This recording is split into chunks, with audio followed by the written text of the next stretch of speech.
important to be absolutely crystal clear about the exam pattern. Why this is important? A lot of students waste their time in focusing more on the questions or the section of the exam which does not have much weightage only. Instead, if they would have focused on polishing their strengths, they would have scored more, because people have their own strengths and weaknesses. I get a lot of queries from you guys saying, I'm not very good in maths, can I still score good in NIFT exam?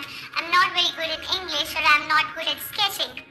So the answer is yes, you can still get through, only if you know what is the exact weightage of that portion you are weak at, so that you know how to manage your time in preparing that particular section and how much time to devote into other sections which are your strengths.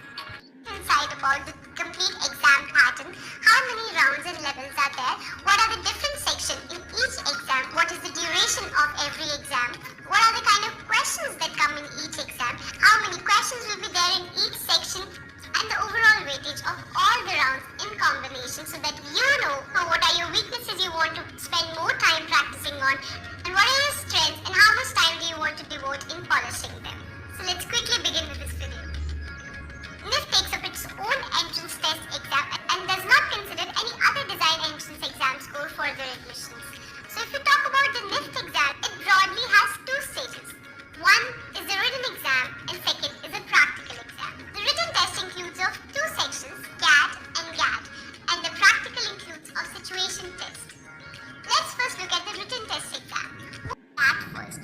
GAT consists of objective type multiple choice questions, whereas GAT consists of subjective type drawing based questions. Talk about the overall percentage. GAT takes up 50% of the total marks weightage and GAT takes down 30% of the total marks. The remaining 20% is covered in the practical situation test, which is attempted by the shortlisted candidate from the first written test exam. If we talk about the total marks in the exams, the GAT question paper will come for 100 marks and will be for a duration of 3 hours, whereas GAT question paper will come of 100 marks and will be for a duration of 2 hours. The GAT section usually includes 3 drawing-based questions. GAT consists of total 100 questions, which are objective or multiple choice questions. Both the sections of written exam, GAT and GAT, are held on the same day, one after the other. This is January every year, followed by a situation test in April or May.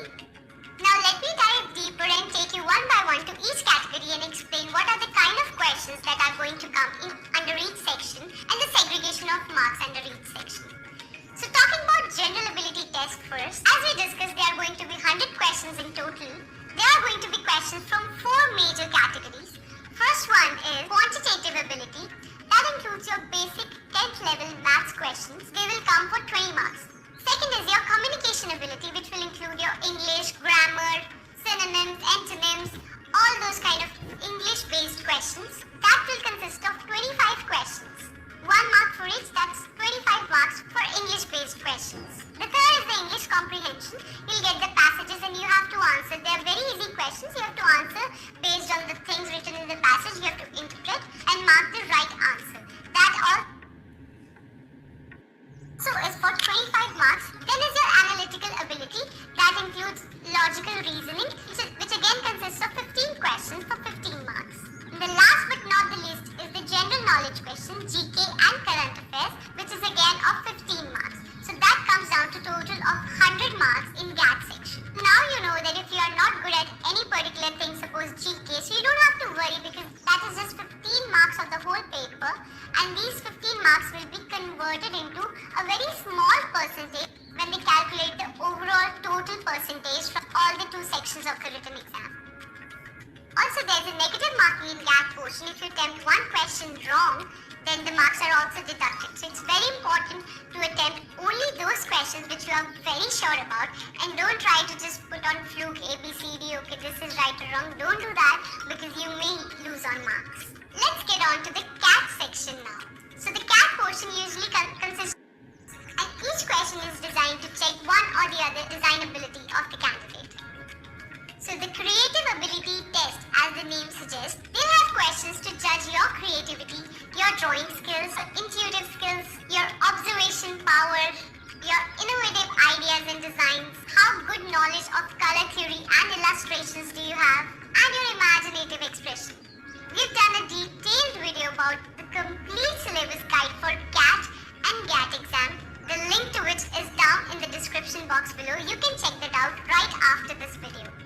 Once you clear the written exam, which I'm sure you will, you get a chance to prepare for the situation test. This is a practical exam that is targeted to check your material handling skills, how you deal with different materials, how you deal with them to form a new product and things like that. You're usually asked to make a 3D model or a design on a given situation, and you are judged on few criteria that are space visual, creative use of the given material, the color scheme you choose, the construction skills that you show, overall presentation of the design, and the finish of the structure. Not only this, a very important part of this exam is the write-up. You have to give a detailed write-up about the design you have made, from where you've taken the inspiration, why have you used this kind of color scheme, and why have you chosen the particular idea, which help examiner know what are you thinking. So once you've given all these 3 tests, the total marks from each test are then taken up and combined into an overall percentage, which give them their final list of the selected candidates.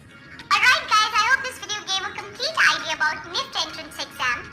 Now the bigger question is how to prepare for it. Since I have been on the same journey and I have been NIFT topper for all the 3 consecutive years of my college, I would love to guide you guys regarding the complete syllabus which I followed to get through NIFT. So just make sure you hit the subscribe button if you haven't till now so that you don't miss on any important updates regarding this. Soon we are posting a lot of more videos which you must watch if you want to get into your dream design college. Take care. Bye-bye.